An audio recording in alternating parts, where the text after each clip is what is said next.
time po na nakita niya ako kasi napakwento po siya sa akin dati. Una niya po ako nakita sa stage daw po nung nagsi-speech work kasi may activity sa school, ganun. Tapos that time po kasi ako yung leader.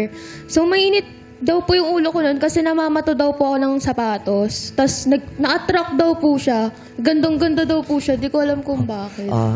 Baka ganda-ganda siya dun sa shoes. Baka gusto niya suot. Pasukat. Baka rare. Baka collab. Collab yan. Tagal ko nang gusto yan eh. Ganun. Baka na-attract siya kasi parang ang astig naman dun si girl. Diba? lakas ng Leader, dating. tas siga. Ganon.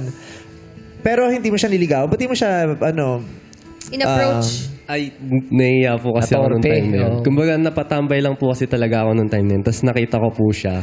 Tapos yun po, parang nagtuturo po siya dun sa mga ka-member po niya. Tapos dun po yung parang, alam ko po galit po siya kasi iba po yung aura ng mukha niya.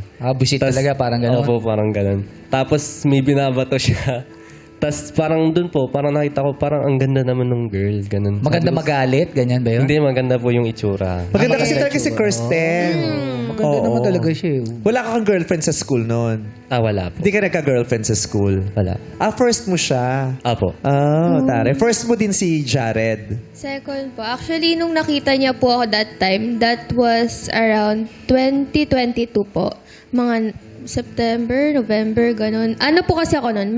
Nasa past relationship pa po ako nun. So, hindi ko po talaga siya kilala. Like, kahit ano siya, varsity po kasi siya. So, hindi ko talaga siya kilala kasi bago lang din po ako sa school nun. Varsity ng... Volleyball po. Hindi mo siya nakikita naglalaro. Ano po, nalaman ko po na varsity siya nung nag-break kami nung past ko kasi may cheating po, gano'n. Tapos nung nag-move on ako, may classmate po ako na binanggit siya sa akin. Sabi niya, "Huy, may rereto ko sa'yo, varsity to. Ano to, matangkad to." Kasi ang naging standard ko po kasi nun, matangkad talaga. Kinikilig ka. Ayun. Tapos ano, Matangkad siya. Maiksi na yung katawan niya tsaka bias pero ang haba ng liig niya. Giraffe pala.